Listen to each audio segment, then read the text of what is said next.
All right, in-studio audience and on-air audience, welcome to the 13th Annual Ruesch Center Symposium. My name is John Marshall, and for those of you out in the world, we have a nice warm crowd here as well that will continue to trickle in. You out there are not getting a cup of coffee or a bagel or fresh fruit, so you can maybe get your own at home, but we really do have a great program for you this morning, and I'm just going to start off with some introductory comments, but I do want to really give a shout out to all of our team that helped put this meeting together. Total, we are nearly 300 registrations for this weekend's events, and so we're very pleased by all of you who've chosen to spend some time with us, either all of the time or the bits and pieces that you can afford to spend with us. So we're coming to you live from Wisconsin Avenue in downtown Washington, D.C. On the fringes of Georgetown's campus is the Ruesch Center Symposium. So that's me up there. We can move on. I really want to also thank so many of our sponsors who have contributed to support our events, many of whom are here in person with us today, but they have all contributed and make an event like this possible. So we very much appreciate your support. And these are the individuals, the human beings, many of whom are here with us this morning, who have gone together to put this program together. It is a collaboration between our team at the Ruesch Center, featured there across the top of this. I know Catherine and some others were here late last night to make sure everything got plugged in and hooked up correctly, so we very much appreciate that. And then the team from Michael J. Hennessy Group, the OncLive team, who partners with us to put this on not only a local but national scale. So we're very appreciative of their participation and collaboration. Couldn't do it without everybody all chipping in together. For those of you who don't know where you are right now, you're at the Ruesch Center. Founded in 2009, Jeannie Ruesch, her husband Otto Ruesch, lost his battle to pancreatic cancer. And she and I sort of said, we're tired of all of this. And thanks to her generosity, we established the Ruesch Center. And really, as you see from our mission, our goal here is to put the expertise that we have in clinical medicine research and put it together with a patient-centered philosophy to really change the world of GI cancers. As many of you know, the Lombardi Comprehensive Cancer Center and Georgetown University has long been recognized as a breast cancer center, and that's one of the things that's always gotten my back up a bit. And so part of what we're doing here today and continue to do today is try to balance the playing field so that there's more awareness, more research, more investment in trying to cure the most common, most deadly group of cancers on our planet, and that is GI cancers. We have three major areas of focus: our research to cure, our engage, connect, and empower, and our educate missions. When we look at our research that we are doing, there's sort of two kinds of research, if you will. There's what we call incrementalism, important papers which advance the science one step at a time. And those advancements make us smarter. They raise the bar. They are the floor on which we stand today. But what we try to do at the Ruesch Center is take that stance and jump. Can we leap? Can we make major changes? And that's where most of our investment goes, is into high risk, high reward, return kinds of opportunities. And I appreciate all of our colleagues who participate in that. And it takes a team. We know we are strong but small and mighty, but we have lots of collaborators, not only within our academic communities, but many partners within the industry as well. So we appreciate all of that. We need to get the word out. This blue Niagara Falls is just one example of some of the work we do to make people aware. This is the tail end of November, which is Pancreatic Cancer Awareness Month. It's really No Shave November, though. I mean, so how do you get over that? And how do you get over, anybody know what month Colon Cancer Awareness Month is? Oh, knows, but it's a March event. So, we want to make sure that people are aware of what's going on out there. We do this through social media. We do it through engaging with our partners. And we try very hard to empower our patients and their caregivers. The smarter they are, the more informed they are, the better the care they will get out of us, quite honestly. And so it's very important that they are informed and they are aware, and we spend a lot of time on that. We also want to educate our peers, each other, but also the next generation. And we do spend quite a bit of time and effort focused on mentoring and trying to attract the best and the brightest to join the club around GI cancers and grow the participation and involvement through all of these various vehicles. We partner a lot with folks in our community. We know we can't do it alone. We know we have to play on a bigger playing field with many. And what's so great about this is we have lots of good partners. And so we're very excited about all of that. One of the things that we are most proud of is our GI Cancers Alliance. So the second most effective advocacy group on the planet, anybody know, is the Leukemia and Lymphoma Society. It's 150 diseases, but it's one bicycle ride. And they have gotten together and joined forces in order to drive awareness, funding, participation in clinical research around that. So the thought came to us is, could we do this in GI cancers? And a few years ago, we began to form the GI Cancers Alliance.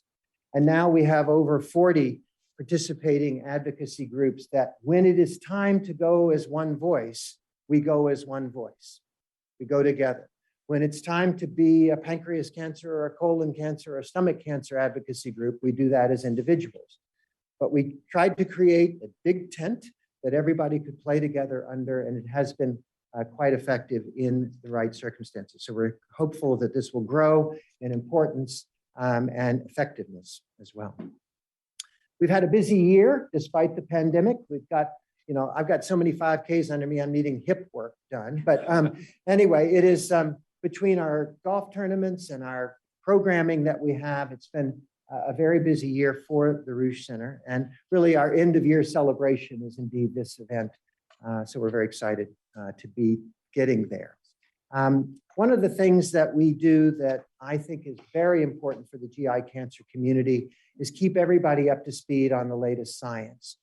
And the doctor in the front of the room right here, Marion Hartley, oversees a weekly process where she curates 30 of the top journals for all papers that are affiliated with or associated to GI cancers, pulls it out into a hot linked spreadsheet. We then get to vote internally for which we think is the best one of the week.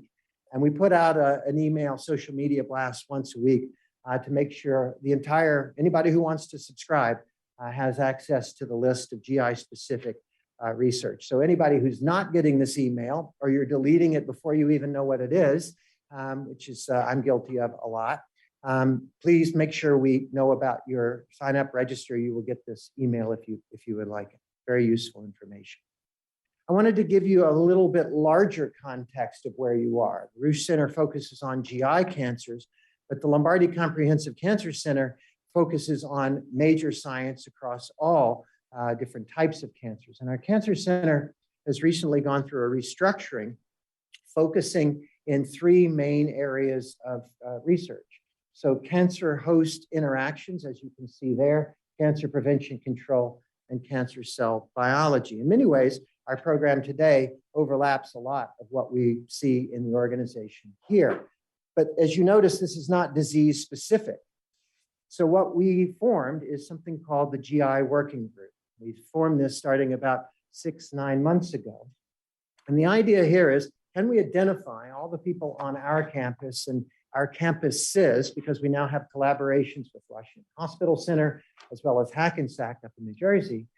Can we get together and identify all the folks that are interested in GI cancers, create a kind of yellow pages phone book? Remember what that is? Anybody remember? Of where everybody is, what they're interested in, how to connect to them. And in just a short period of time, we have 71 members across 13 departments across the university and the cancer centers. And total of the researchers involved in this, we have over $8 million of peer-reviewed funding that's focused on GI cancers within our cancer center domain. And so our projects going forward, we just launched a request for application. This is also an advertisement for anyone who wants to participate for up to 4 new projects that really focus on certain areas of GI cancer, but importantly, connect 2 researchers that previously hadn't been working together before. And so a lot of what we do in raising money in the Ruesch Center is to fund this innovative type research. And we've just announced this most recent request for applications within our system. One of the most important things that we have recognized over time, and it takes a George Floyd moment to wake up around this, is that in Washington, D.C., I'm embarrassed to say that the survival delta of patients with colon cancer, depending on your color of your skin and the zip code you live in, can be over a year difference, right? Insured, yes, but access, no. And the social barriers that are out there are enormous and complicated and multifactorial and multi-layered. And so one of our newest priorities to take on over the next 5 years ahead is, can we even a little bit close that gap? Can we identify those gaps and close them in a way that improves the outcome for our brothers and sisters with colon cancer around our own city? We spend a lot of our time thinking big, thinking global. What about our own backyard, and could we do a better job? So we're beginning to form a collaboration between the Cancer Center and MedStar Health, the Colorectal Cancer Alliance, and Caris Life Science to try to pull all of this together in a way that will support this. And it's important enough that my wife Liza and I have decided to invest in this ourselves with our own money. This is something that we think is important and a good way to spend the luck and the resources that we've had on others around us. So new program going forward, local here in Washington, D.C.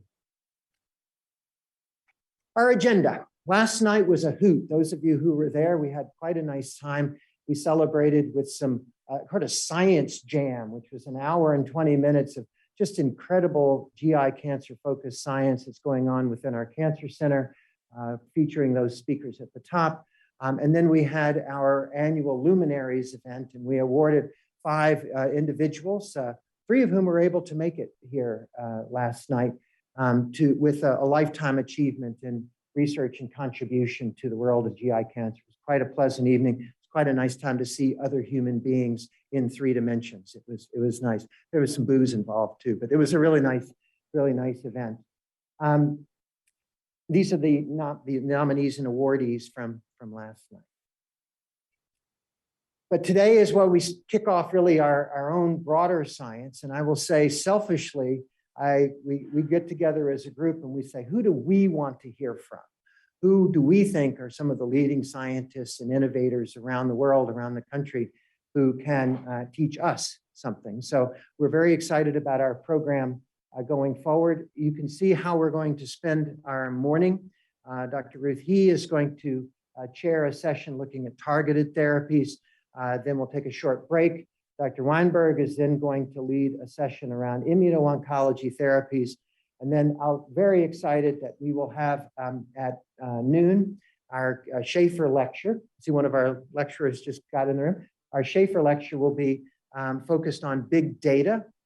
Dr. Neil Maripol, one of the leaders at Flatiron, has come down and will give his thoughts on how big data will solve. And we'll spend the early afternoon focused on the concept of multidisciplinary care and perioperative strategies for the management, a more clinically oriented session at that point. And then tomorrow, mostly for patients, but we start off with a neuroendocrine session. But we then are going to focus on healthcare disparities, facts and fictions around clinical trials, and GI cancer survivorship. There are nearly 300 folks registered for this symposium, as I said, and we're excited for those of you who are joining.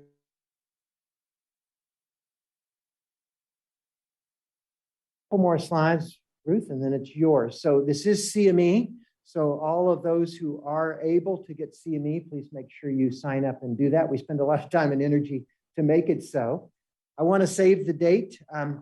for our post-GI ASCO session. There were some flowers in front of this picture out there, and somebody thought it looked like a memorial service. But no, most of us are still alive. The guy on the far side there, not questionable. But after every major meeting, we all get together and pick the highlights that we think of those meetings and spend 2 hours sharing that data. So it's a quick way to keep everybody up to speed on that. And with that, I will stop and hand the podium over to Dr.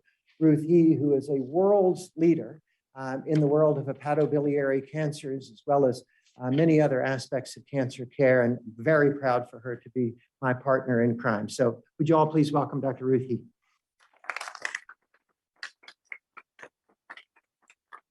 Thanks, John, for the nice introduction. And this is always sort of an exciting time for Ruesch Center because it's our annual symposium, and we had to see a lot of old friends and making new friends at the symposium. So this year, I am chairing the targeted therapy session for GI cancer. And so we're very excited about the progress has been made in precision oncology and targeted therapy and personalized treatment in patients with GI cancer. So today I've had a group of prodigious speakers who is going to provide you an update on progress made in GI malignancies on targeted therapy. We'll start with the first speaker, is a good friend, Dr. Teresa Macarulla. And so she received her medical degree from University Autónoma Barcelona in Barcelona, Spain. Afterwards, she completed her specialty training at the medical oncology, and she currently is a physician at the medical oncology department at Vall University Hospital in Barcelona, Spain. Dr. Macarulla is also the head of the GI cancer program since April 2017. She's working in a gastrointestinal tumor team. She's involved in translational research, pharmacodynamic phase 1 studies with molecular target therapy and related translational research with a special focus on EGFR inhibitors. She is also involved in phase 2 and 3 studies with new chemotherapy agent in GI tumors with special interest in hepatobiliary pancreatic tumors. Dr. Macarulla is the author of numerous publications, mainly focused on hepatobiliary pancreatic tumors and new drugs. She has authored communications at different conferences, and she actively participated in the development of national and international clinical investigations, especially in relationship to drugs directed against molecular targets, as well as clinical investigations for new chemotherapy agents. So let us welcome Dr. Macarulla, her talk from Spain. So thank you very much. Let's see if it's working. I think it's working. So yes, thank you very much. So it's a great pleasure for me to be here. Thank you for the invitation. And I would like to talk about the targeted therapies in 2 different tumors, mainly in biliary tumors that you will see there's a lot of new approaches and a lot of data, and then pancreatic cancer that it's more complicated, but we have some advances in the last decade. So first of all, we start with biliary tract cancer. So in the last decade, we learned how we have in the different tumors that constitute the biliary tract cancer, that are the gallbladder, the ampullary, and also cholangiocarcinoma, among them intrahepatic cholangiocarcinoma and extrahepatic cholangiocarcinoma that include perihelial and also distant cholangiocarcinoma. We know that these different tumors presented different etiology. Also, they presented different symptomatology at diagnosis, and more importantly, they presented different molecular profile, as we will see later. However, we treat all those patients with the same treatment.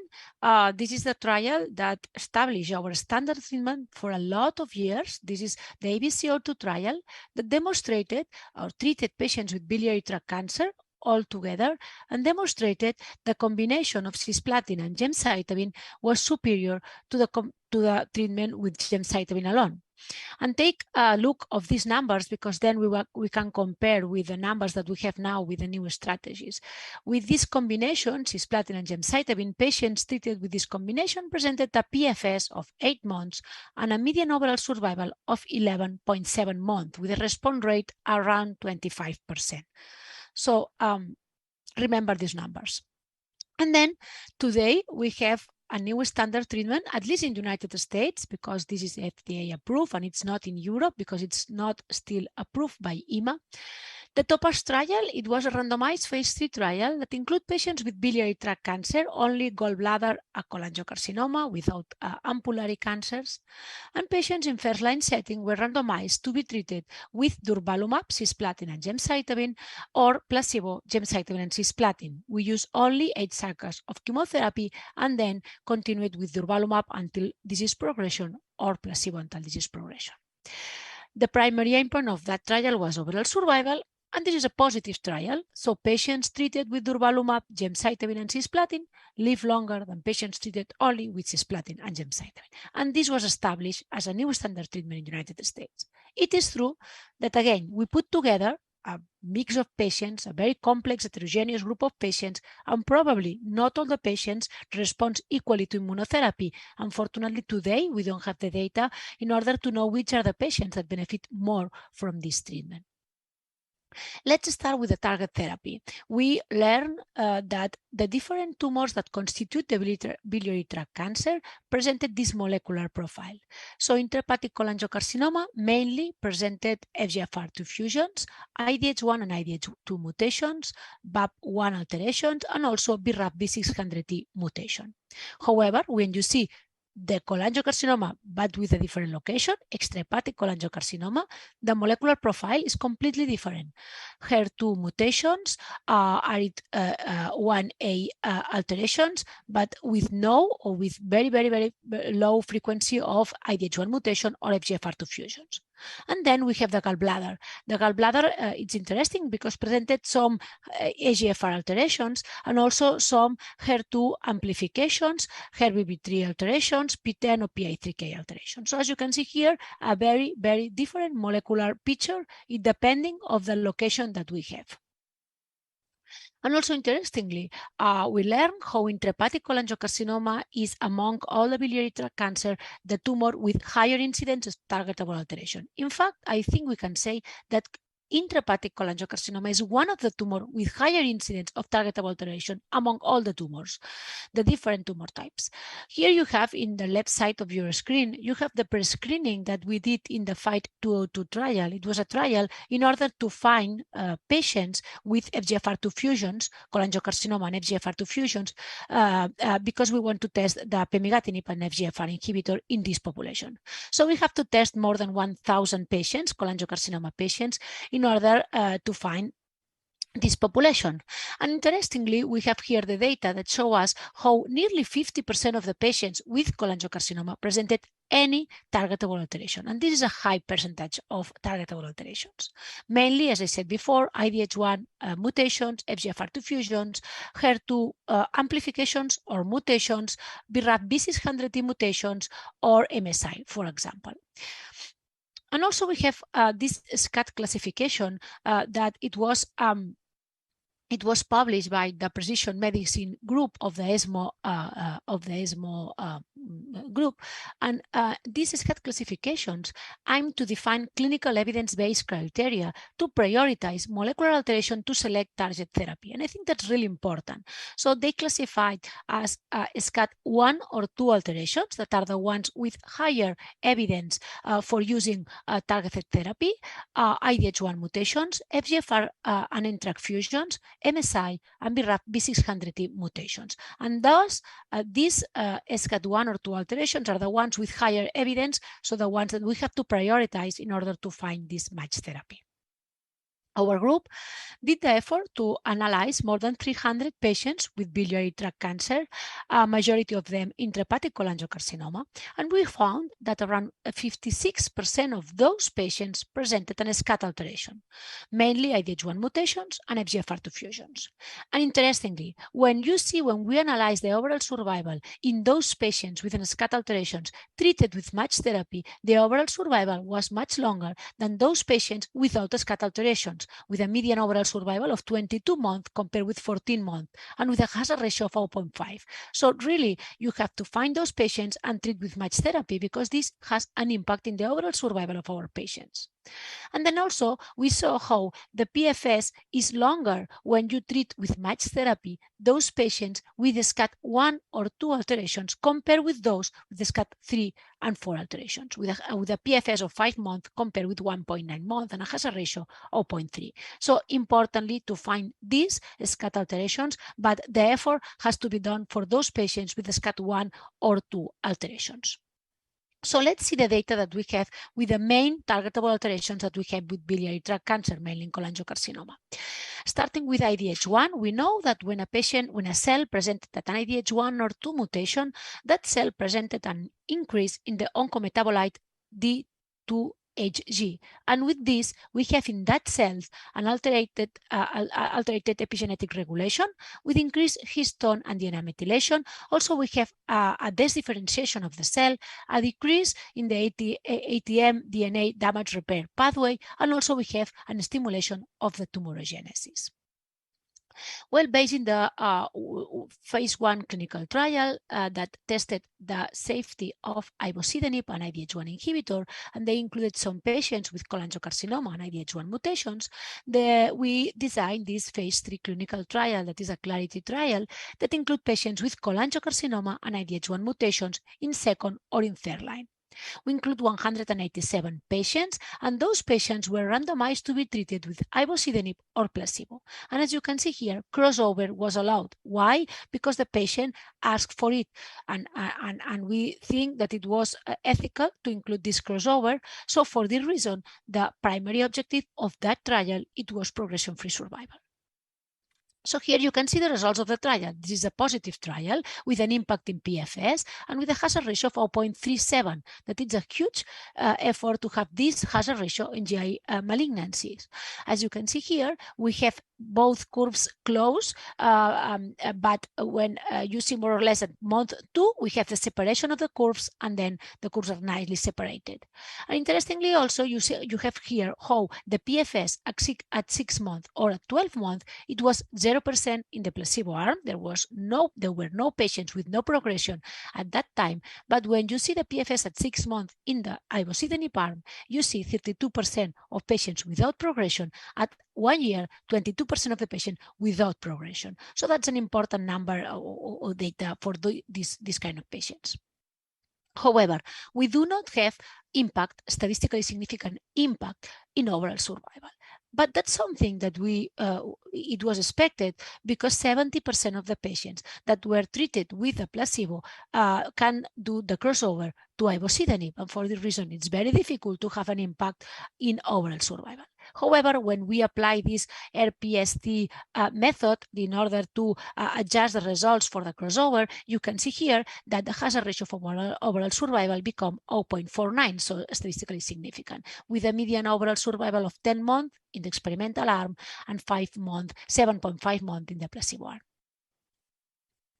Let's now move to other target, that is FGFR. We know that when we have an alteration in the FGFR genes, that can be a mutation, a fusion, or amplification, we have a constitutive receptor activation. And with this, we have, of course, a chemoresistant and a tumor stimulation in the tumor progression, a neoangiogenesis, and so on.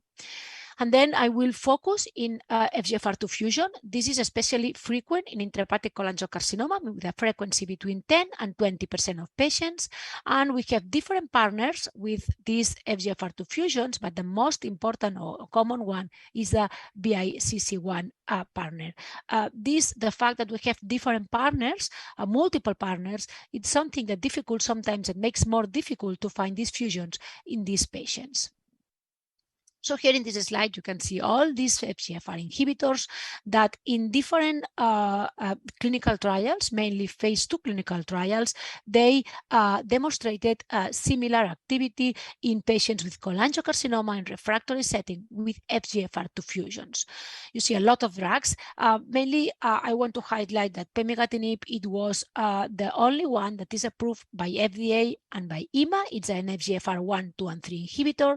Then we have futibatinib. It's also approved by FDA. That is irreversible FGFR inhibitor. And then we have infigratinib, also approved by FDA. And finally, the Relay, a compound that we will discuss later, is also the only one that is selective and irreversible. I will discuss only one of these trials with you because more or less all of them are with the same or similar, and the results are pretty similar.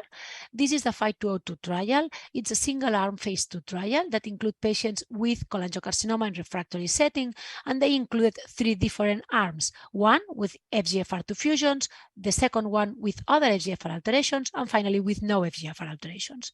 Primary endpoint overall response rate, and patients were treated with pemigatinib 2 weeks on, 1 week off until progression. Here you can see there's only activity in those patients with FGFR2 fusions. There's no activity if the patient presented other FGFR alterations or no FGFR alterations. And you can see the response rate of 35.5%, that this compares pretty well with the response rate of 25% that we have in first-line setting with chemotherapy with cisplatin and gemcitabine.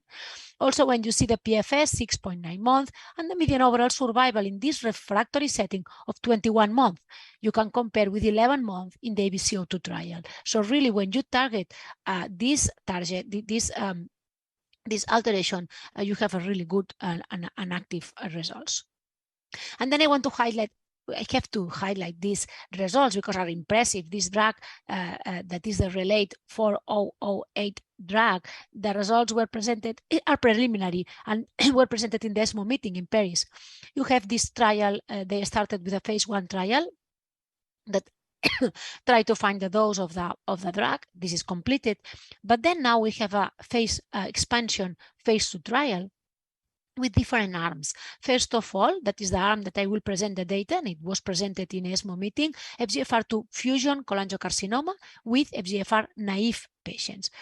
Second one, FGFR positive fusion patients, but previously treated with FGFR inhibitor. Then FGFR fusion patients, but treatment naive. And finally, patients with other FGFR alterations. And here you can see the promising preliminary results that they presented. 63% of response rate in those patients with FGFR2 fusions not previously treated with FGFR inhibitors. And when you see the 17 patients treated with the recommended dose, the overall response rate is 88%. So I think it is absolutely impressive.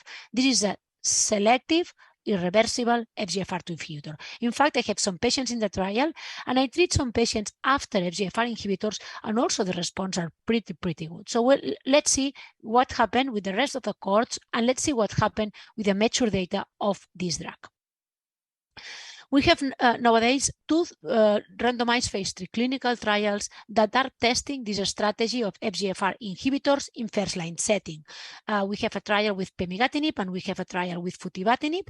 The only problem here, or the only difficulty that we have, is that we have to test for FGFR before to start the trial and before to start the treatment. And sometimes to perform this NGS analysis and diagnosis is not so easy. Sometimes we have to repeat the biopsy, or we have to do a liquid biopsy that it's not always successful. So that's something that it's difficult to manage. But then once you find a patient with FGFR2 fusions, patients are randomized to be treated with cisplatin, gemcitabine compared with FGFR inhibitors.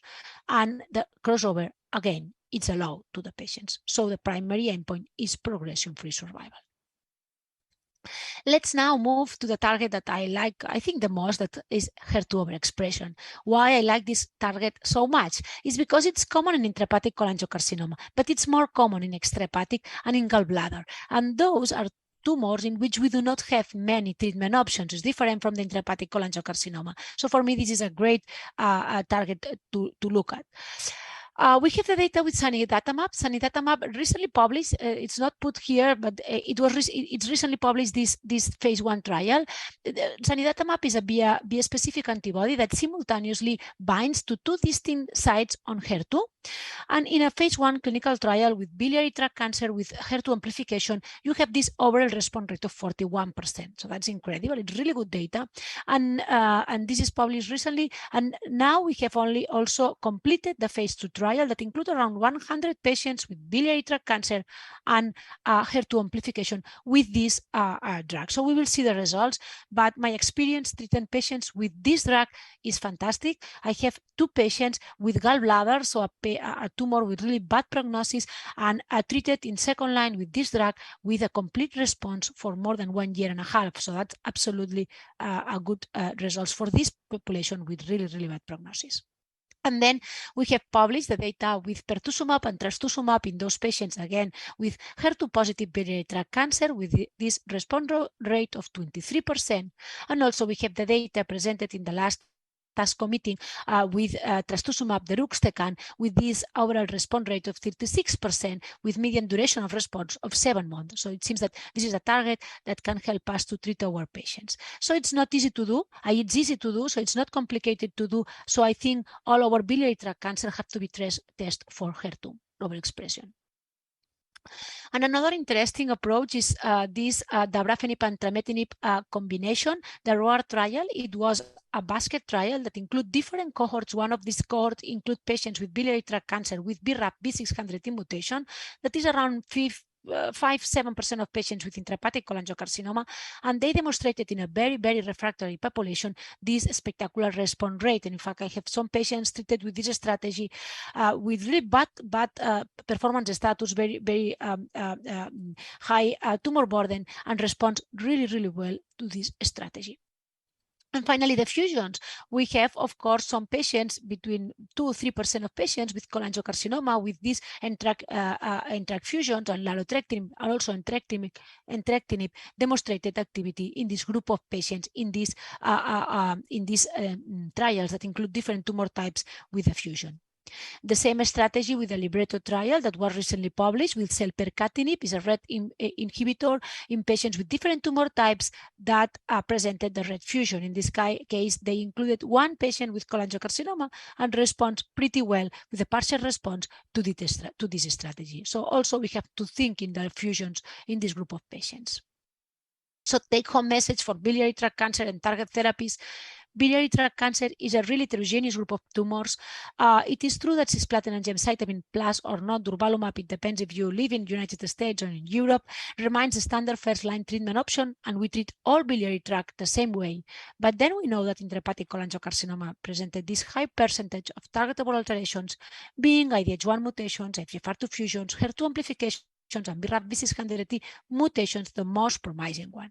So with this, it's to perform an NGS analysis in biliary tract cancer is a must in order to find these match treatments for our patients and to improve the overall survival of these patients with really poor prognosis. Now, pancreatic. Unfortunately, we have less opportunities, less alterations in pancreatic cancer, but we have some data that is interesting. First of all, we have to say pancreatic cancer is one of the tumors that remains with worse prognosis, with less improvements in overall survival in the last decade. And unfortunately, when you see the numbers of the epidemiology in 2020, the number of new cases are too close of the number of deaths. So here we have a lot of work to do, and we have a lot to improve, with no doubt. How we treat pancreatic cancer? In general, 95% of our patients with chemotherapy, we have the nab-paclitaxel or FOLFIRINOX, and we can treat with both strategies. We tend to use more FOLFIRINOX in young fit patients, but it's only a clinical biomarker that we have. We have any other biomarker? Well, we have the retrospective data from the Know Your Tumor program here in the United States, in which show us how to have a DDR alteration. It's not a prognostic biomarker, as you can see in the left side of your screen.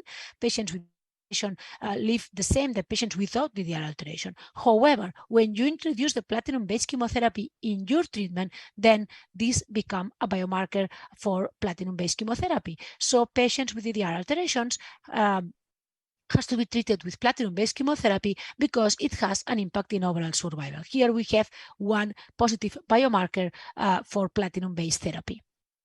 And also we have the only one, in this case, only one, this is not biliary, positive biomarker-driven population in pancreatic cancer. It is the POLO trial.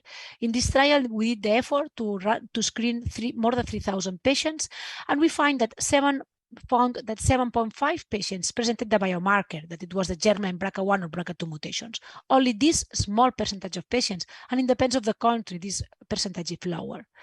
But also, these patients have to be treated as an induction treatment with platinum-based chemotherapy, and those patients that didn't progress can be randomized to be treated with olaparib or placebo. In this case, I have to mention that nearly 40% of the patients cannot be included in the trial. Why? Because some of them progress on platinum-based chemotherapy. So this is a good biomarker for platinum, but not 100% of patients respond. This is not ovarian cancer. Less patients respond than in ovarian cancer or other tumor types. So again, it's complicated. So in 4 years, we can include 154 patients that were randomized to be treated with olaparib or placebo. And this is a positive trial. It's positive for its primary endpoint that was PFS, with a hazard ratio of 0.5. It's also positive for the other efficacy endpoints, for example, response rate. And I think the most beautiful number in this trial is the duration of response. So patient that responds to olaparib presented a longer duration of response than patients that responds to placebo. And as you can see here, the median time responding is 2 years. So this is pancreatic cancer, but this small population with this biomarker, that is germline BRCA1 and BRCA2, if they respond to PARP inhibitor, they can be on treatment for 2 years. This is the median duration of response. So that's a different population of the general pancreatic cancer. But we do not have any impact in overall survival. Why? Probably because this trial was not powered for it. Also, some patients in the placebo arm were treated with PARP inhibitor at progressions. A majority of patients were treated with platinum-based chemotherapy at progression. So anyway, this is a negative trial for overall survival, but is approved by FDA, EMA, and it's a standard treatment for patients as a maintenance treatment for patients with germline BRCA1 and BRCA2 who have metastatic pancreatic cancer and not progress after platinum-based chemotherapy. And we have also another trial, a single-arm phase 2 trial that tests rucaparib with the same strategy. They include 46 patients. Again, patients are treated with platinum-based chemotherapy, and those patients with no progression are treated with rucaparib. But interestingly, here, the biomarker is a little bit different. We have germline BRCA1 and BRCA2 mutation, also PALB2, and they include somatic BRCA mutations. They have these impressive results, PFS of 13 months, overall survival of 21 months, that is really good to be pancreatic metastatic setting, response rate 41%.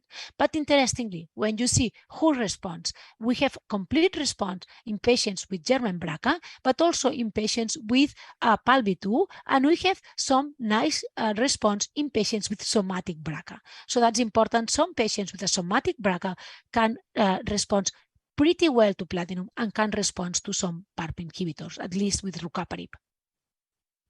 And nowadays we have this clinical trial. I think if it's important to personalize the therapy in this palliative setting, that is a metastatic setting in pancreatic cancer, it's more important to personalize the treatment in the adjuvant setting because here we can cure the patients. And this is the POLO trial that is ongoing. It's a phase 2 trial, randomized, the patients to be treated with olaparib or placebo in those patients with surgically removed pancreatic cancer with BRCA1, BRCA2, or PALB2 mutations. After surgery and perioperative chemotherapy, at least 3 months, patients are randomized to be treated with olaparib and placebo. So we'll see if we can translate the results of the POLO trial in the advanced setting in this adjuvant setting. So do we have to do this NGS analysis that is a must in biliary tract cancer in pancreatic cancer? Well, here you have the data of, again, with your data of Know Your Tumor program, in which they show us how 27% of patients with pancreatic cancer can present these actionable alterations.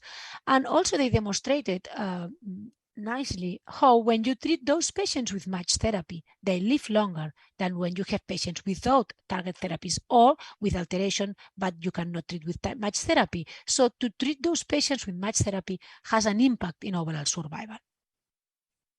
And we know also, this is our data from Hebron, that patients with KRAS wild-type tumors, that it's these 5-7% of patients with pancreatic cancer presented higher incidence of targetable alterations. For example, in our data, we have that patients with KRAS wild-type tumors presented 21% of germline alterations and 38% of somatic targetable alterations. And also, interestingly, when we analyze in our data patients younger than 50 years old, this KRAS wild-type population is higher. It can be around 20% of patients. So again, in this population that are young, in which we want to fight with all our weapons, these patients presented higher incidence of KRAS wild type, so higher incidence of targetable alterations. So we have to do the effort to find these KRAS wild type patients. And when you find the patient with KRAS wild type, go for the NGS analysis. We have the examples, for example, of these red fusions that we saw before with cholangio. In the Libretto trial, they include 12 patients with pancreatic cancer tumors with red fusions, all of them KRAS wild type, and they demonstrated the response rate of 54%. So it's really nice response, and they don't reach the duration of response. So it seems really a good strategy. So we have to find those patients.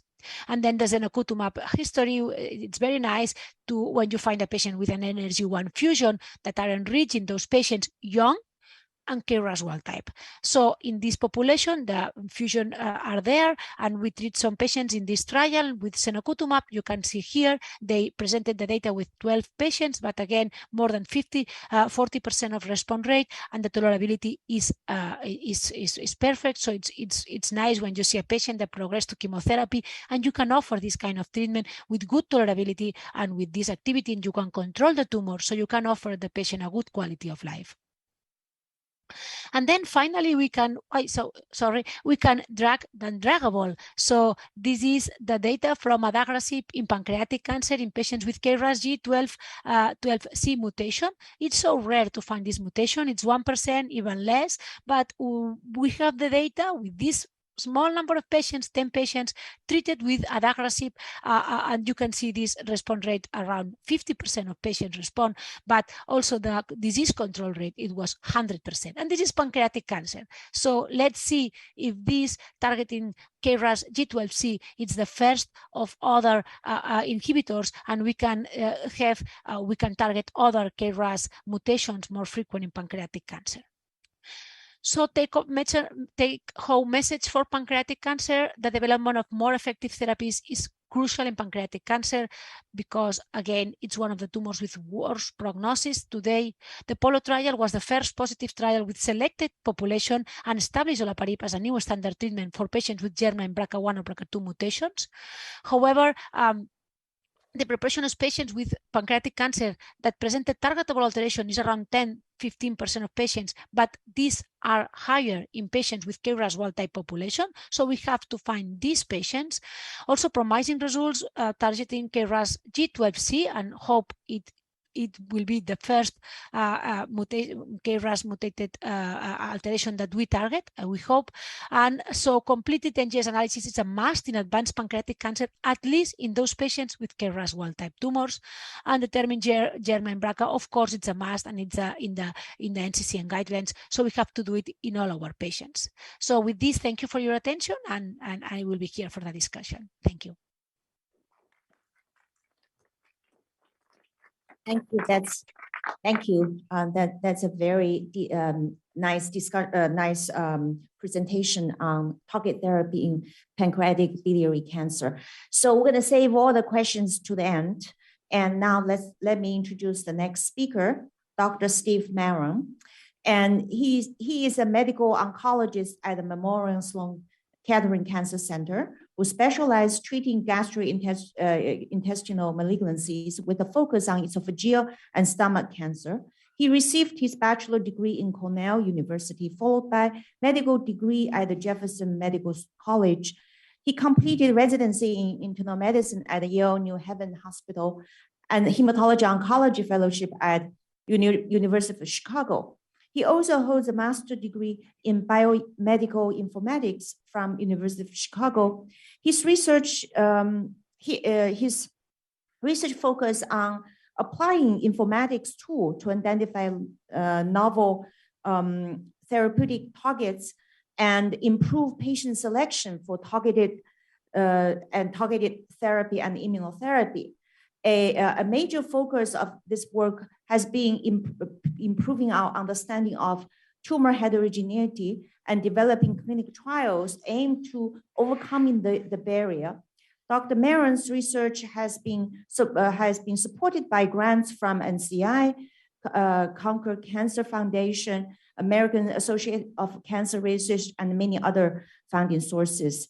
And now let's welcome Dr. Maron, who is delivering the talk from over the Atlantic Ocean in Europe. Hi, everyone. Thank you for the wonderful introduction. I'm Steve Maron from Memorial Sloan Kettering, and today I'll be talking about evolving targeted therapies in esophagogastric cancer. These are my disclosures. And so the reason that this is important is when you look at esophageal cancer on the left and gastric cancer on the right, in total esophagogastric cancer, it actually represents the second highest global cancer mortality. And this is because patients are generally diagnosed in the metastatic setting where treatment options are really quite limited. And so for today's discussion, I'll start by reviewing the role of PD-1 inhibition in this cancer, and then discussing HER2-directed therapy options with several new approvals, then some biomarkers of response to targeted therapies, the work at MSK, and then wrap it up with some novel therapies with new targets. And so first I'd like to mention Checkmate 649. So this is the landmark phase 3 study that evaluated chemotherapy plus nivolumab in the first-line setting, leading to the approval of nivolumab due to the improved survival of 13.8 versus 11.6 months across the entire population. But one important point with all of these trials I'm going to talk about today is what it looks like in the unselected versus the selected population. And so when looking at patients who had a PD-L1 CPS score of 5 or greater, you see a much more pronounced survival, 14.4 versus 11 months. And if you look at the tail of the curve, you have over 20% of patients who are still alive 3.5 years out. So it's really a remarkable benefit in a selected population. Now, what is a CPS score?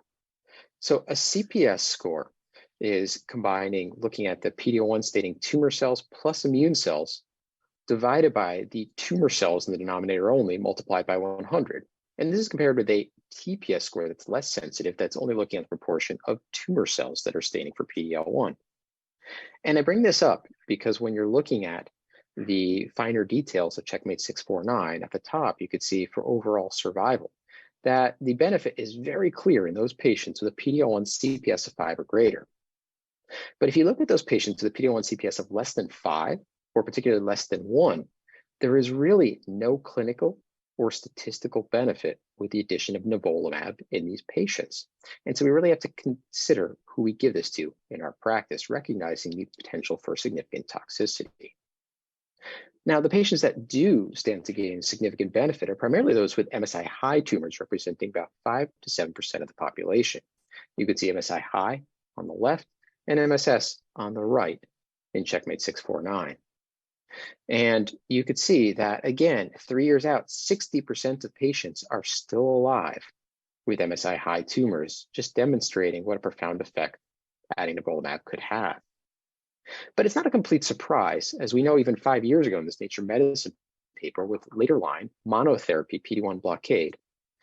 In red, MSI high patients, in blue, EBV positive, and in yellow, basically the rest.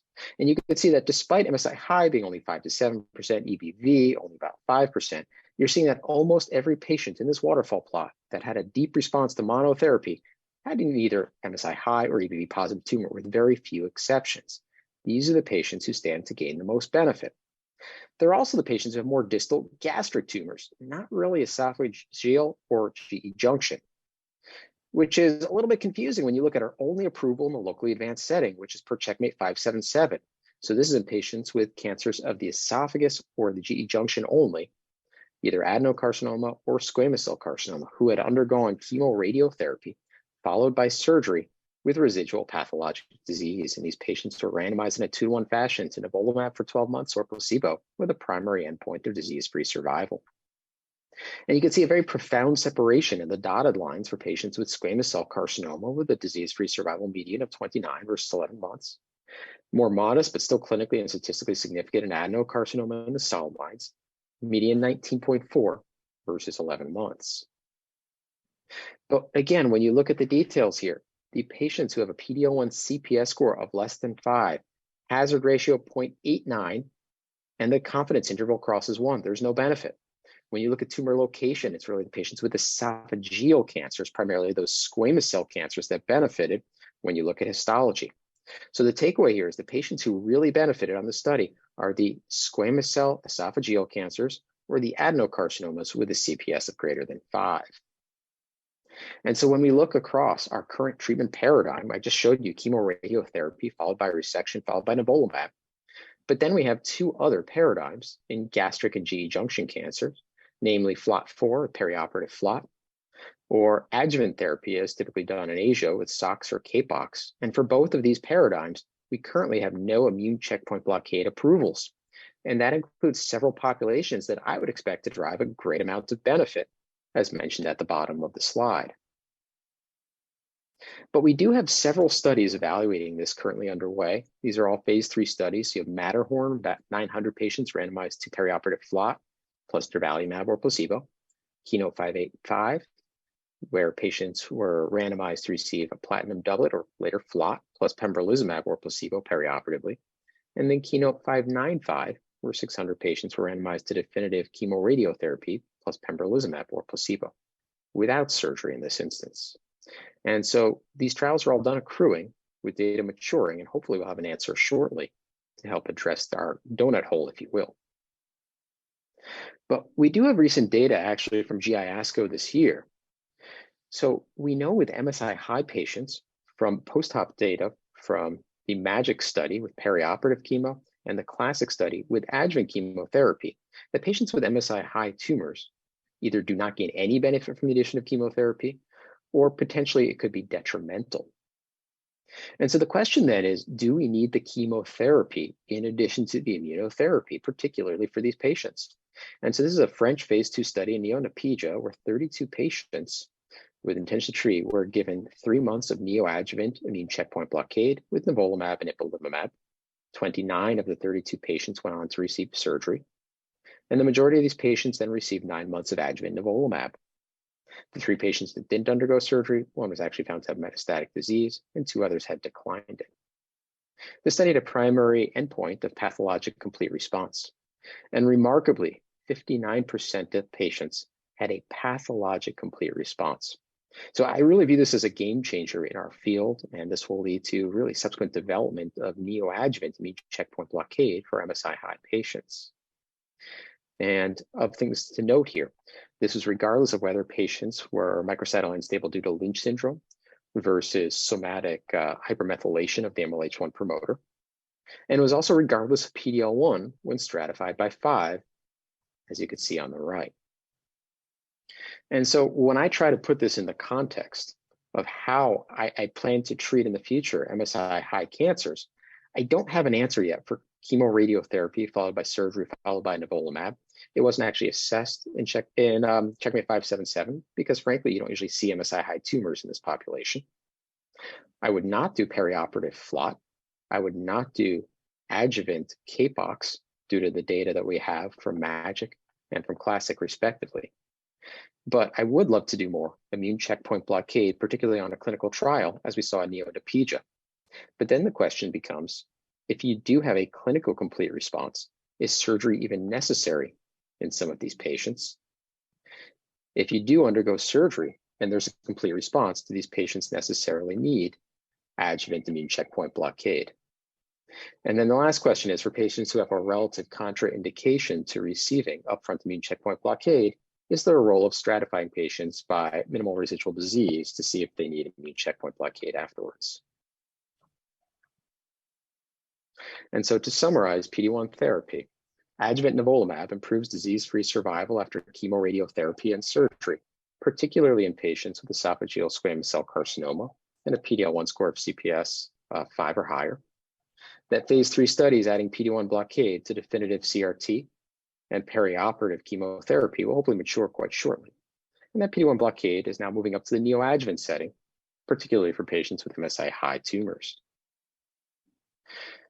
But outside of the PD-1 directed therapy, we have numerous other approvals now, primarily in the HER2-positive space. And we've actually had approval for trastuzumab for over a decade now, thanks to the TOGA study, which added trastuzumab to a platinum doublet. On the left, an intention to treat population with a modest benefit of a median of 13.8 versus 11.1 months.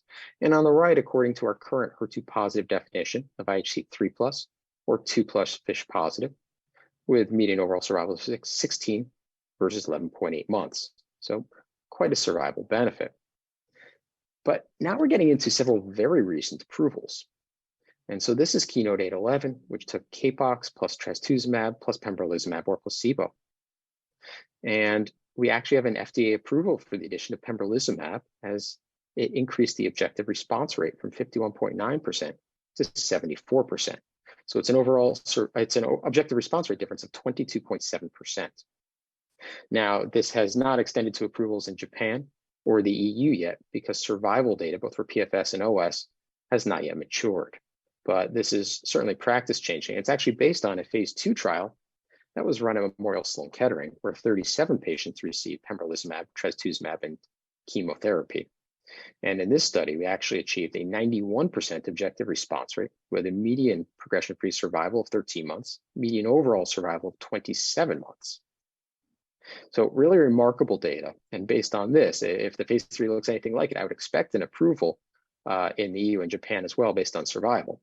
But the other important piece here is that we had very rich correlatives, including serial ctDNA, serial biopsies, and a trastuzumab-labeled zirconium PET in many patients pre-treatment. And so the next question became, recognizing that this is an incredibly heterogeneous cancer, both within a disease site and between disease sites in a given patient, can we help identify additional biomarkers of durable response? And so on the left, you're looking at stratification of HER2-IHC, either 3+ homogeneously, so across multiple samples if available, or 2+ or heterogeneous, that is, did patients have different HER2 scores across sites or within a site pre-treatment? And you can see that these patients that had a homogeneous high expression of HER2 had a far superior progression-free survival of 14.9 versus 6 months. But you can also ascertain this non-invasively using ctDNA. And this is part of our Lancet Oncology paper on this study, where we showed that if you use a ctDNA max-VAF adjusted ERBB2 amplification, the patients that have the ERBB2 amplification have a far superior progression-free survival again. So a non-invasive approach. Another non-invasive approach is using trastuzumab-labeled zirconium PETs. And so on the far left, you're looking at pre-treatment, and you're seeing very intense uptake in basically all of the lymph node sites for this patient. They received induction therapy with 1 cycle of trastuzumab and pembrolizumab, and you see resolution of all these sites. Now, we had our radiologist painstakingly measure every single site that was in this patient. And you could see on the right that nearly every site had a rapid response. And this patient actually remained on therapy for over 3 years. And so in doing so, we've identified some really great biomarkers that can be integrated into future care. But not every patient was so homogeneous. This is another patient on the study. And you could see that their primary tumor below was very intensely HER2 positive, but had a PD-L1 CPS of 0, as opposed to the retroperitoneal lymph node, which was neuroendocrine differentiated, HER2 completely negative with a PD-L1 CPS of 100. And once they started trastuzumab and pembrolizumab, the retroperitoneal lymph node was never seen again. But then we went back and we put together all these different modalities that we looked at. And you could see at the top there, you can see the HER2 heterogeneity. Below it, you see the ctDNA parameters. You can see that they had detectable ctDNA with an ERBB2 amplification at the beginning, and that this went away completely as their tumor burden declined with therapy, and that they responded in all detectable disease sites at baseline. However, you could see a rise in the ctDNA with now detection of ERBB2 amplification once again, but now also a MET amplification. And this was in conjunction with development of new liver lesions and new skin lesions, which we actually proved were MET expressing by IHC. And so this suggests that this patient actually developed more rapid progression due to both HER2 heterogeneity, as well as co-amplification of MET, which is a known mechanism of resistance. So we looked back across these patients on this study, and we identified that 50% of patients actually were HER2 negative upon progression. And then of those that were still HER2 positive, we found that cell cycle protein, or cell cycle gene amplifications, RAS-RAF amplifications and mutations, and MET amplifications served as additional mechanisms of resistance in this population. But this actually becomes very important because if you have typically 30%, but in this study, 50% of patients that are HER2 negative after first-line therapy, it really does help guide what you can use in the second or third line for HER2-directed therapy, whether you're using canonical blockade of HER2, which you'd have resistance with things like MET amplification or EGFR amplification, or non-canonical issues like the loss of the HER2. And so this is actually DESTINY-Gastric-02, or sorry, excuse me, DESTINY-Gastric-01 run in Japan, which used trastuzumab deruxtecan, an antibody drug conjugate. And what I really love about this study, which is in the third line or greater, and using archival HER2 testing, was that they randomized patients who are HER2 positive clinically, 2-to-1 to TXD versus physician's choice chemo. But they also had these exploratory cohorts for patients who had HER2 low tumors, so IHC 2+ish negative or IHC 1+. And the primary endpoint was objective response. Now, if you look at the objective response here in the TDXD cohort, it was 51% versus 14.3% with physician's choice. So it was more than threefold higher. This led to an approval in the second line or greater in the US, and as of this week, actually in Europe as well, based on DESTINY-Gastric-02. Now, the exploratory cohorts with IHC 2+ and 1+ had objective responses of 36 and 19%. So it's sort of linear according to HER2 expression. Both of these numbers are still actually higher than with physician's choice chemotherapy, albeit with small cohort size. Now, the other interesting point here is that DESTINY-Gastric-01 did not use repeat biopsies to assess HER2. DESTINY-Gastric-02 tried to confirm HER2 expression to see if the response rates would go up. Despite doing so, the progression-free survival and the overall survival are almost interchangeable with a median OS of just over a year. And so it's an important point in terms of whether you need retesting or not, that it could be helpful, but it doesn't necessarily make a difference for the studies that we have.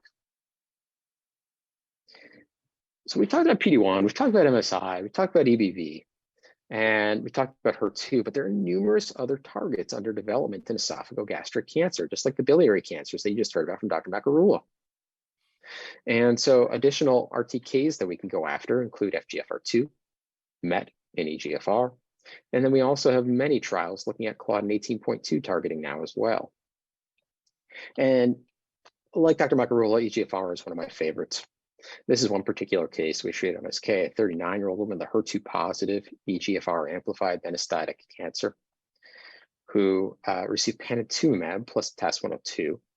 And you can see pre-treatment extensive lymph node disease, lymphangitic spread, and osseous disease in this patient 6 months later, near complete resolution in all sites. And so I recently led a consortium of physicians who've been treating patients off-label with EGFR inhibitors around the world. And we published this in JCO. At the top on this swimmer's plot on the left, you can see with concurrent chemotherapy, patients at the bottom are without concurrent chemotherapy. And you could see that many of these patients were on therapy for much longer than 6 months. Some of these patients on therapy for over 2 years. On the right, you see a table that is arranged by treatment line, overall, and then whether they had concurrent chemotherapy or not. And when you look at each line, whether there's chemotherapy or not, these numbers far exceed what you'd expect in HER2 negative standard of care therapy. And so in a well-selected population, these inhibitors are incredibly beneficial despite negative results from several phase 3 unselected studies. And so we're currently accruing for a phase 2 trial of amivantamab, which is an EGFR and MET bispecific antibody, and an EGFR and or MET amplified esophagogastric population at centers across the US. But there are other important trials that are currently underway around the world. Several of these are targeting Claudin 18.2. And this is based on the phase 2 FAST trial, which used EOX in combination with zolbetuximab several years ago. And again, this gets back to selected versus unselected patients. In this trial, patients had 70% of their tumor cells staining for Claudin 18.2, and you could see in the patients where zolbetuximab was added, a significant survival benefit. There are 2 phase 3 studies now underway with zolbetuximab. There's Spotlight combining FOLFOX with zolbetuximab, and Glow using CAPOX with zolbetuximab. Just within the past day, there's a press announcement from Spotlight that it achieved its progression-free and overall survival endpoints. And so stay tuned for news from the FDA on this approval and companion diagnostic. But additionally, there's the phase 2 FIGHT study. And so this combined FOLFOX with bemarituzumab in patients whose tumors express FGFR2b. And this paper was actually just published in Lancet Oncology, and it demonstrates that in these patients with FGFR2b expressing tumors who received bemarituzumab, there was a statistically significant survival benefit. As one would expect, the lower you draw that threshold, that is just any expression of FGFR2b, the more modest the benefit will be. They actually stratified patients' tumors by whether they had over 5% or over 10% of their cells expressing FGFR2b. And the higher the percentage, the better the overall survival benefit. And the patients who did the best were actually those that had FGFR2b amplifications, which only represents, though, on the order of about 3 to 5% of the population, with another small fraction that have FGFR2 fusions. So similar to what you just saw in biliary cancers. And so, like we saw with the Claudin studies, there are 2 phase 3 studies with bemarituzumab that are currently accruing around the world. There's Fortitude 101, which is looking at FOLFOX plus bemarituzumab or placebo. And there's Fortitude 102, looking at FOLFOX plus nivolumab plus bemarituzumab or placebo. And again, this is strictly in patients with FGFR2b expressing tumors. And so to summarize, trastuzumab-labeled zirconium PETs and ctDNA can both serve as non-invasive biomarkers of durable response to HER2-directed therapy. That EGFR and actually MET inhibition seem to be effective in well-selected populations with prospective trials underway. And that frontline phase 3 trials targeting both Claudin 18.2 and FGFR2b are currently underway, with approvals expected shortly. So it's really an exciting time for our patients in esophagogastric cancer, with new approvals for pembrolizumab, nivolumab, trastuzumab deruxtecan, and soon it looks like for zolbetuximab as well. And with that, I'd like to thank Georgetown for the invitation to speak today, and thank you for listening.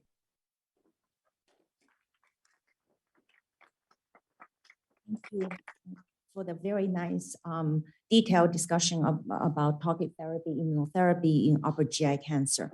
So now let's introduce our third speaker, Dr. Anteneh Tesfaye. Is a friend and a collaborator from Washington Hospital Center. So he's board certified medical oncologist and hematologist at MedStar Washington Hospital Center, who specialize in diagnosis and treating patients with GI cancers.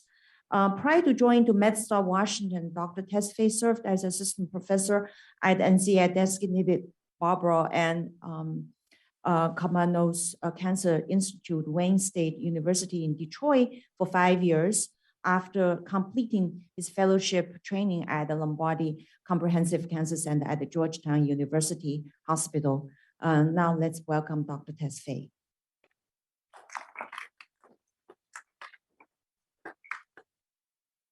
I'm very happy to be here. Thank you for the invitation to give this presentation. Do I advance the slides? Or? Yeah, okay. The green button. Okay. So I don't have any conflict of interest. We'll be talking about the proper patient selection in the adjuvant setting using newer tools, which is a ctDNA, and then we'll be talking about more personalized approach to treatment in the advanced colorectal cancer. I won't be talking about immunotherapy because I assume there is a separate session for that. So why do we need to personalize treatment? There is a very good understanding that no patient is alike from the perspective of their tumor and then from the perspective of their clinical presentation, their overall health, and pharmacogenomics as well. No patient tolerates the same treatment in the same way. So it's very important to understand this and then personalize our treatment approach accordingly. The patient's tumors, if you look at serial biopsies or serial molecular profiling, you can understand that there is an evolution of clones as well. So the treatment that worked at the beginning of their cancer journey may not work, at all towards the middle or the later end of the journey. So there is a very important need to personalize treatment according to the patient's need and also according to the patient's molecular profiling progression in their course of disease. There are a lot of factors to consider when you want to personalize treatment. Obviously, the patient characteristics, for example, age is an important parameter, whether they have significant comorbidities, their functional status, their previous histories of treatment, what kind of physical activities they perform. For example, a musician who relies on their tactile sensation may not be a suitable candidate for a very intense regimen causing neuropathy. Tumor burden is another issue. Whether there is an anticipated surgical complication from the treatment is an important factor in making sure that you don't offer them anti-VEGF treatment up front prior to their surgical treatment. Tumor laterality is also another thing. It's not where the tumor is located, rather, what kind of tumor it is in terms of its molecular composition. We have known for some time that right-sided tumors are more aggressive and for different reasons. It's not just being right and left, but it has to do with their embryologic origins. The blood supply is different. The pattern of spread is different. But their molecular composition of the tumors is different. And also what kind of microbiome is present in these different portions of the colon are also different. So it's important to consider all these factors. But more important is the tumor molecular profile. What kind of gene mutation it carries? What proteins are being expressed? And what copies of genes are amplified? All those things are very important. Whether there is microsatellite instability or not is also another important factor in selecting treatment. If you have all this information and the patient's desire in terms of outcomes, so is it just length of life, quality of life? What is to be achieved with the treatment?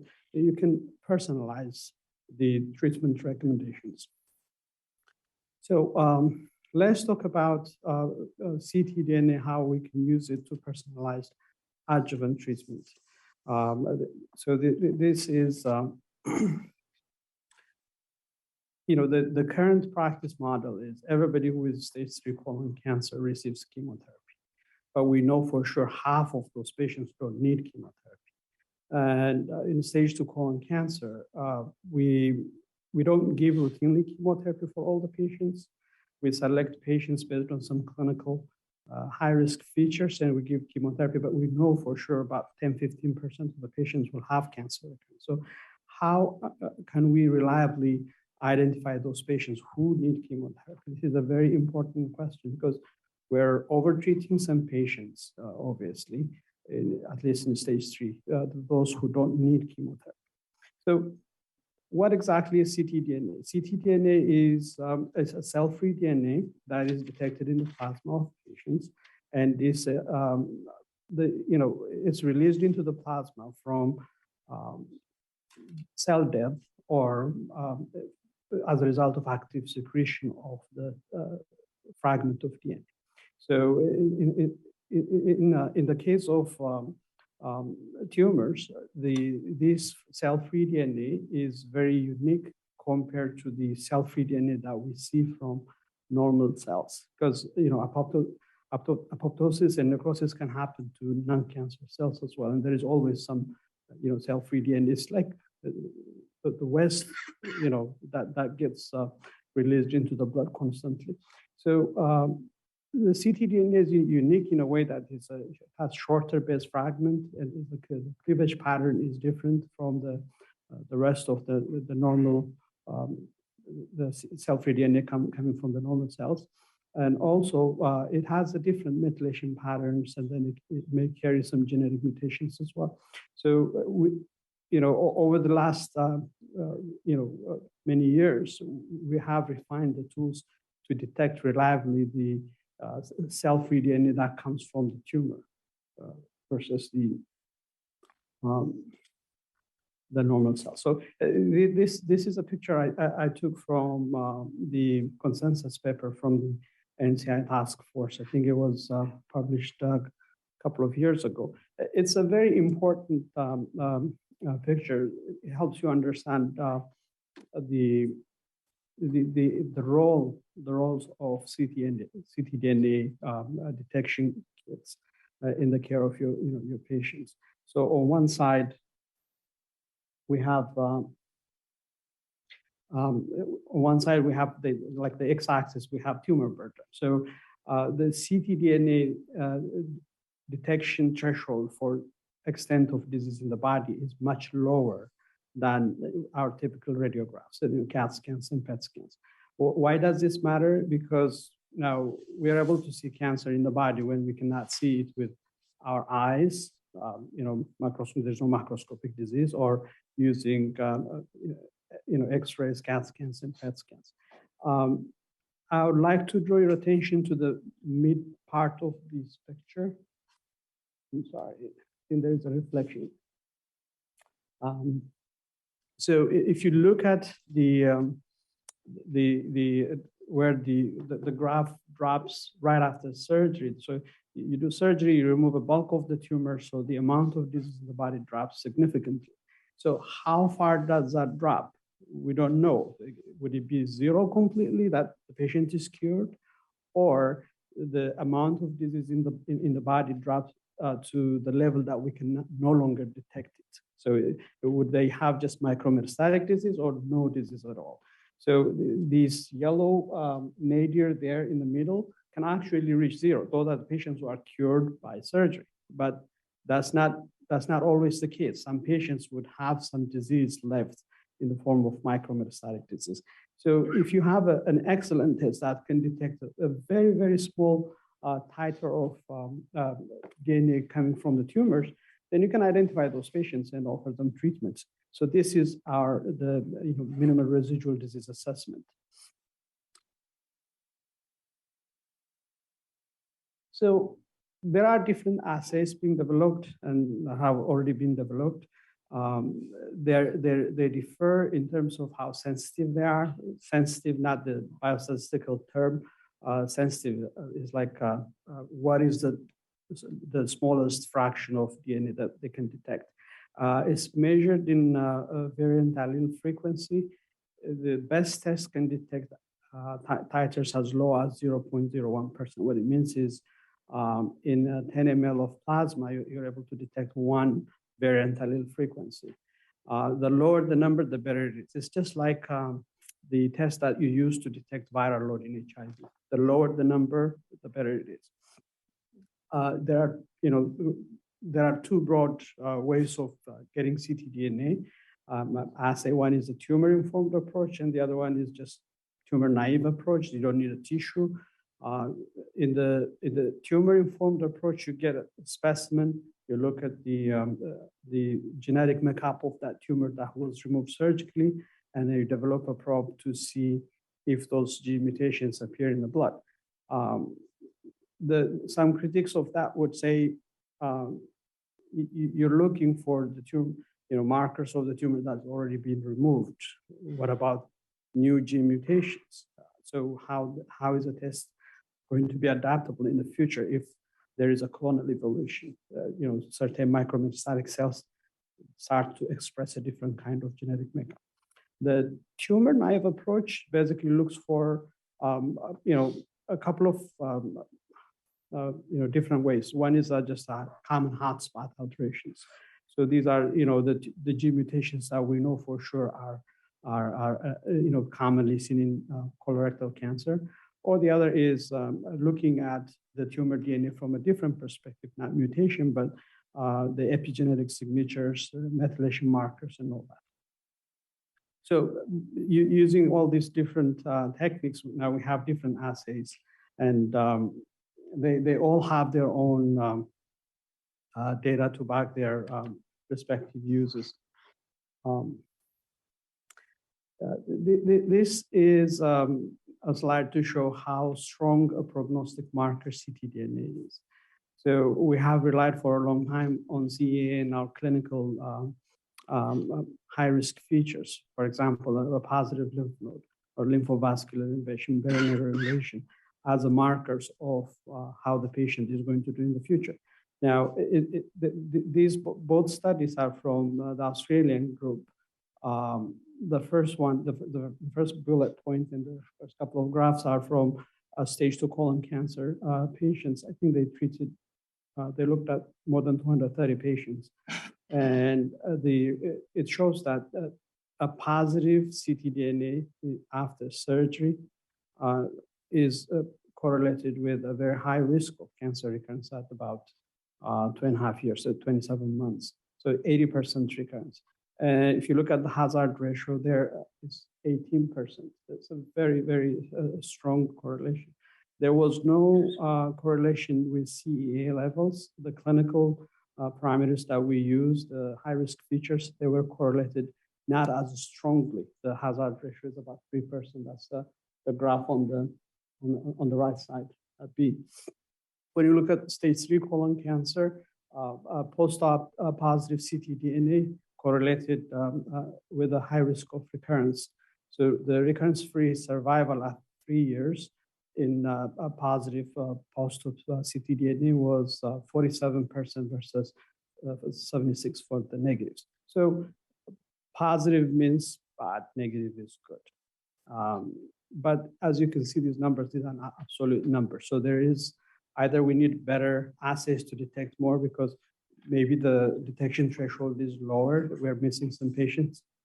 Because ideally, if you're able to pick all the patients with micrometastatic disease, the numbers should be 100 and 0. So there is something missing there. So what is the unmet need here? So you have a patient with surgery, and they either have stage 3 or stage 2 colon cancer. They come for a medical oncology consult. The question is, should I give them chemo or not? The ideal test would be you do a test and then you detect a minimal residual disease and you say, okay, you need chemo. You do the test, it's negative. There's no minimal residual disease. You don't need chemo. So it makes it simple. Are we there yet? Can we use the ctDNA to make that kind of decision? Maybe, but not quite there yet. Maybe in the next 5-6 years we may get there.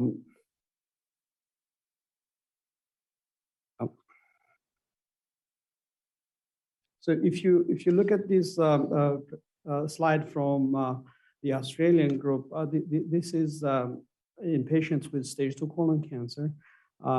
They used the ctDNA as a guidance to treat patients with chemotherapy and compared it with patients who were treated with chemotherapy using the existing standard of care approach. So the high-risk features, the perforations, of obstructions, the lymphovascular invasions, all those high-risk features were used. So when you use ctDNA to guide your treatment and not the clinical parameters, there is a non-inferior outcome. The two-year recurrence-free survival is comparable, but the rate of chemotherapy utilization is reduced by half. So you can see on the right side there, the standard management, about 28% of patients received either FOLFOX, CAPOX, or single-agent fluoropyrimidines, whereas on the But on the ctDNA guided management, you can see about only 15% of the patients receive. That's a 50%, almost 50% reduction in utilization of chemotherapy. So let's say we have a patient and they test positive for ctDNA after surgery. So does giving chemotherapy really help every patient? So this is a very important question because, yeah, we have adjuvant treatment that cures some patients, and we're not sure if they're going to benefit or not. This is a very important question. Otherwise, there's no point in giving the chemotherapy in the first place. So these are a couple of slides from the Japanese study, Galaxy study. So they include a large number of patients, and they have good numbers there. So if you look at the first slide there, the patients who tested positive for ctDNA after surgery and received chemotherapy, about 68% of those patients were able to clear their ctDNA. Interestingly, about 10% of patients in their study were able to clear their ctDNA by themselves with no chemotherapy. What about the rest of the patients? The rest of patients did not clear the ctDNA. So why does this matter, whether you're able to clear the ctDNA or not? So if you look at the second slide on the picture on the right here, it's the patients who never had ctDNA following surgery, and those who were able to clear it, they have the best survival outcomes. Basically, the disease-free survival rate is the best. The patients who either had a persistent ctDNA or the patients who had negative ctDNA and converted to positive due to recurrence, they had the worst outcomes. So where does this lead us? So can we use it in the clinic? Not quite yet. So these are prospective studies currently undergoing in the US. The first one on your right side is the COBRA study for stage 2 colon cancer. So these randomizes patients to standardized approach versus a ctDNA guided treatment. And these are patients we typically recommend monitoring. So these are patients who don't have high-risk features. They have T3N0 disease. They don't have any high-risk features. And at this time, we offer them just watch and wait. Let's see, monitor you, you do blood work and CAT scans if needed, colonoscopies and all that. So this study randomizes those patients to standardized approach versus ctDNA-guided treatment. The ones who test positive, they would be offered treatment for 6 months. On the flow chart on the left, that's for stage 3. This is the circlet study. And this basically randomizes patients based on the ctDNA positivity into chemotherapy. So if they're positive, they get randomized between standard chemotherapy versus more intensified chemotherapy. And if they are negative, mind you, these are patients who would receive chemotherapy in the current practice model because they have positive lymph nodes. So the patients with stage 3 disease and ctDNA negative would be randomized into observation with serial monitoring versus chemotherapy, the standard approach. And this can help a great deal. So let's shift gear into advanced colorectal cancer. So this is just a slide to show you the frequency of molecular aberrations in advanced colorectal cancer. The most common mutation is RAS mutation. And then we have the BRAF V600E, and the less frequently seen mutations or alterations include HER2 amplifications, change in MSI status, and single gene alterations like ALK-RAS and TRAX.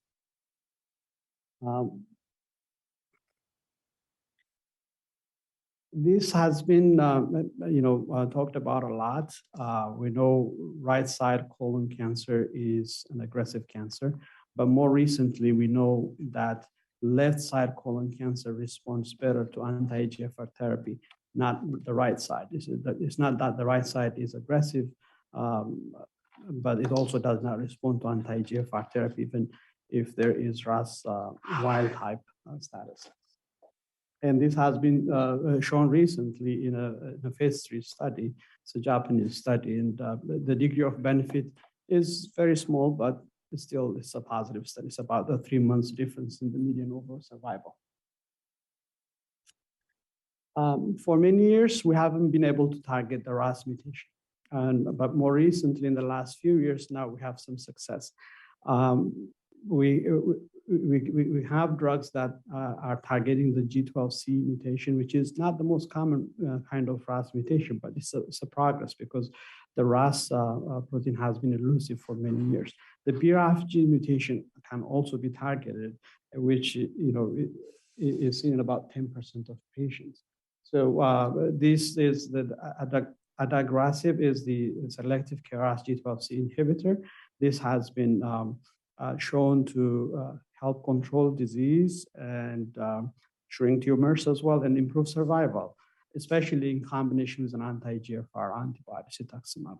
And it has a very manageable toxicity profile. And there is an ongoing study, phase 3 study in the second line to see if this is truly the treatment option for these patients. The BRAF inhibitor, encorafenib, previously had been shown to help control colorectal cancer, especially in combination with cetuximab. There was a study to look at the addition of MEK inhibitor, binimetinib, if it would improve outcomes or not, but unfortunately not. The outcomes are exactly the same. So there's no need to add the MEK inhibitor. So encorafenib and cetuximab, those two are the way to go, at least in this area. This is some information from the safety lead-in portion of the Breakwater study. This is patients with no previous therapy. The bigger study is for frontline use of BRAF inhibitor with cetuximab plus chemotherapy, but the safety lead-in has both first line and second line. If you look at the numbers, they are small. The sample sizes are small, but the outcomes are actually very good. HER2 amplifications. So HER2 amplifications have been targeted in colorectal cancer using different drugs, but the most significant one would be the Mountaineer study, where patients with HER2 amplification were treated with tucatinib and trastuzumab. These are patients previously treated. It started out as a small study, but eventually it expanded with cohorts. And the outcome was really good. These are patients who would respond to anti-EGFR therapy and all that. Now, so the confirmed overall response rate in these patients was about 38%. If you compare this with the other anti-HER2 regimens that were tried before, it's very within the ballpark, slightly higher. About a third of patients with HER2 amplification, they respond to anti-HER2 therapy. Both the trastuzumab, pertuzumab studies, trastuzumab apatinib studies, and trastuzumab deruxtecan, it's a tongue twister. In HER2, they have comparable response rates. Now, this would be my last slide, but in summary, personalizing treatment is very important. In the adjuvant setting, we need to select patients who can benefit from chemotherapy better. We have newer tools, and we'll see what the ongoing studies show us. All patients with advanced colorectal cancer, they need molecular profiling in addition to understanding their physical needs, health needs, to be able to personalize their treatment better. Thank you. Thank you, Tesfaye, for a nice review on the updates on ctDNA in colorectal cancer and targeted therapy. And we can take a few questions. So I will start. So you can see it's quite exciting to see a lot of data, promising data on patients with selected mutations in biliary tract cancer, in pancreas cancer, in colorectal cancer. So there's always a challenging, like when patient is diagnosed with metastatic advanced stage disease, how long we need to wait for the profile, for the results from NGS to start on therapy. And we've, for biliary tract cancer, sometimes we have, it's difficult to enroll patients on those frontline study that needs NGS results. And so I have a question for the audience and also speakers and also Dr. Macarulla, is in terms of the turnaround time of NGS and the coverage of NGS at a different stage of cancer diagnosis, how it is covered and what is the turnaround time in Europe and in the US. Yeah, if you want, I can start if you want.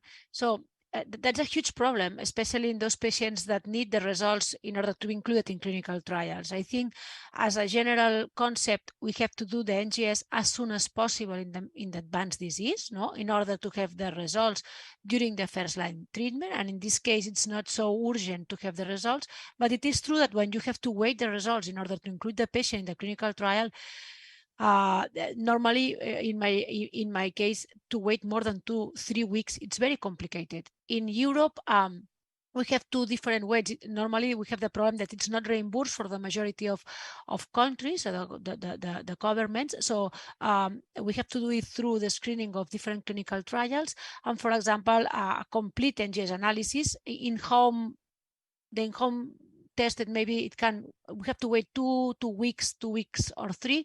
But if we send a sample to Foundation or Caris, we have maybe to wait between 3 and 4 weeks. So that's not possible if you have to wait the results in order to start the treatment. No, so I think it's a complicated issue, and probably when we will improve in the future, I hope, the liquid biopsies, no, to have more sensitivity to detect, for example, fusions. Maybe we can save sometimes there, because with the tissue, sometimes you send the tissue, there's not enough tissue, there's necrosis, blah, blah, blah. So that's something that adds more time. Dr. Maron, what is your comments on waiting for the NGS results before you start patients on treatment?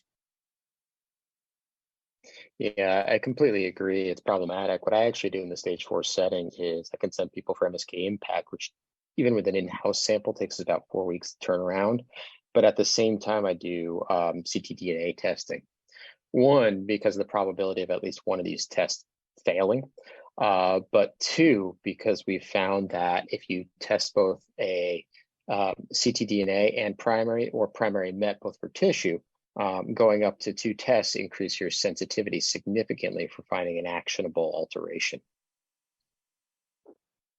Great, thanks. I have one more question before Dr. Marshall has a question. So I think this question is for both Dr. Macarulla and Dr. Maron. So Dr. Macarulla has talked about the data on ASCOT classification of the importance of actionable mutations. And in your presentation, you have shown the ASCOT level 1 to 2, and the PFS is longer compared to ASCOT 3 to 4. And I realize you performed this study as part of clinical trials. So how would this provide guidance in a community oncologist, and how is there any ways to get treatment for the ASCOT level 1 or 2 if it's not approved yet by FDA or in Europe? And so the question is also for Dr. Maron, because I also know you did a consortium study and tried to do select patients for non-approved therapy, but approved for other indication. And I think it's for treating physicians in the community, when you see those promising data, and how well can you get the drug off, they're not approved or not part of the trial. Yeah, in my case, I think SCAT classification in cholangiocarcinoma and our analysis help us choose why we have to fight for a drug for a patient. Of course, if you have a drug that is approved, blah, blah, it's easy. But sometimes, for example, in Europe, it's more complicated. I have an HER2 amplify patient. Or I have a BRAF V600E, so I know that I have to fight in order to have the treatment, because I know that this patient can respond, no? Because it's an SCAD1 or 2 alteration. So for me, it's something like this, no? That help us to understand why we have to fight more. And if I have an alteration that it can respond, but we don't know, for example, I don't know, MET amplification in cholangio. I don't have data, so maybe I don't have to fight so much. No, for me, it helps for this to know that the patient can benefit from the treatment and have an impact in overall survival. Thanks. Yeah, I think that's a great point. Clinical trials are always the way to go when you don't have an approval, but we have to be realistic that a lot of our patients either are excluded for one reason or another, like measurable disease, or they live just too far away from a center doing it. And so we're fortunate to have a compassionate use mechanism for instance, Medicare patients who can't really go off the reservation. And sometimes we can also talk to private insurers as well and get some of these drugs just approved. And the reality of it is, the better the rationale for doing it that we have in publications like what we put out, the easier it is to get drugs for our patients who need them. And I've already had people reaching out because of the CGFR paper saying, thanks to this paper, they were able to get access and help their patients. So it's really satisfying for the work that we do to really help patients with these agents, even if they're not approved, because they're so uncommon. So there are questions from Dr. Marshall. Well, I hope, can you all hear us? We think the room is high-tech enough that you can hear us without a microphone. Okay, good.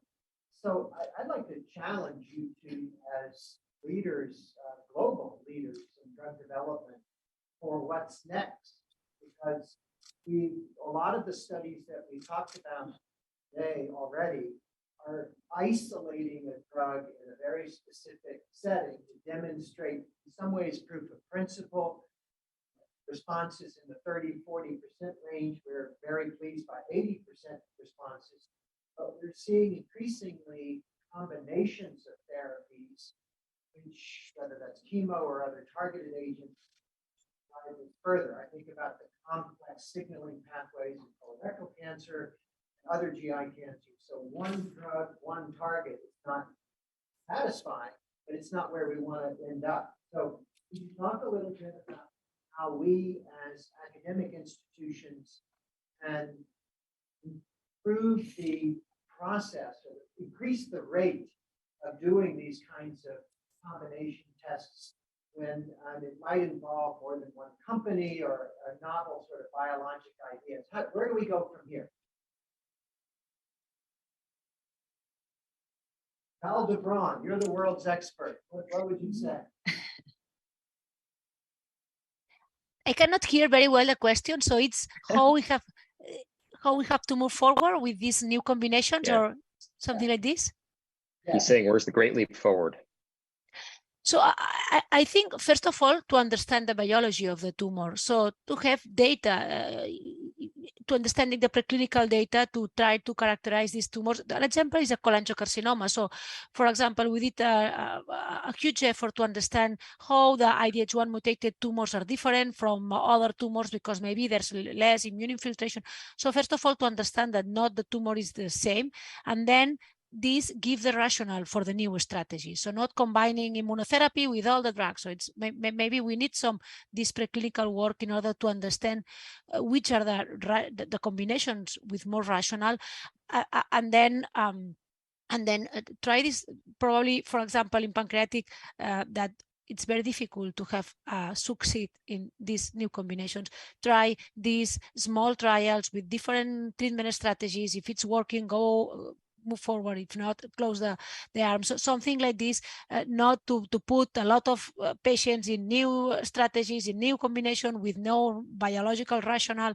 So maybe something like this. But it's a complex question, but something like this. I think it's been a huge year for us in terms of new types of therapies. We're looking at degraders now. We're looking at small molecules in conjunction with then targeting the antigens that are sort of the processed proteins that are being targeted on the cell surface then with immunotherapies. And just the new types of therapies that have been published in the past 6 to 12 months, I think are showing what we can do when we understand the biology, like Dr. Macarulla was just talking about.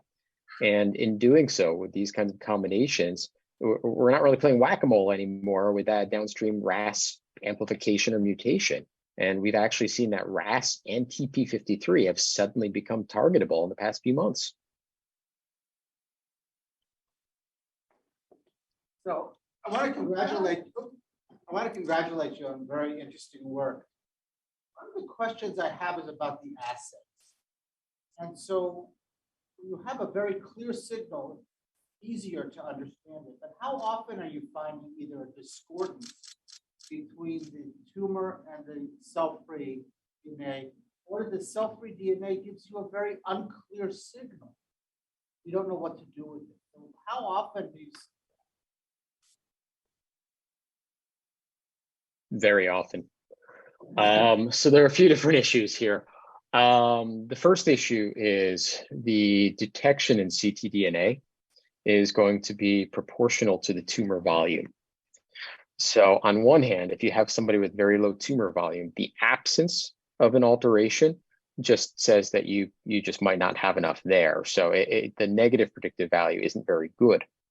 Conversely, if you have somebody with an incredible amount of tumor burden, then you're more likely to find these subclonal alterations. And when you're looking at a difference, when they're reporting a copy number in some of these reports of 2.2 to 2.4, to put that in context, without correcting for the max VAF, the tumor burden, in a sense, I just don't find it to be a very useful number. And so they actually Garden came up with this algorithm that they used in Heracles that helped to do that correction. And I find it works quite well, actually. So that's the first caveat. The next piece is, it's definitely clear that if you have somebody who has ctDNA detection with a low max VAF, they're going to do incredibly well. If you have somebody who's HER2 positive in the tumor and has some detectable ctDNA but doesn't have the HER2 amplification, it generally suggests that they just have a lower level of expression, because when you have amplification, you have logarithmically higher protein expression when you look by mass spec. And so rather than this ordinal scale we look at, it's really a continuous scale that we just don't account for very well with our current testing. So I think it is meaningful when you see these high-level amplifications without concurrent resistance mechanisms at baseline. Very nice session.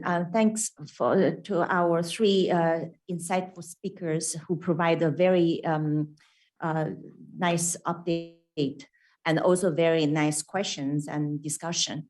Now let's have a 10 minutes break, and then we're going to have followed by a very exciting session on immunotherapy and cellular therapy. Thank you.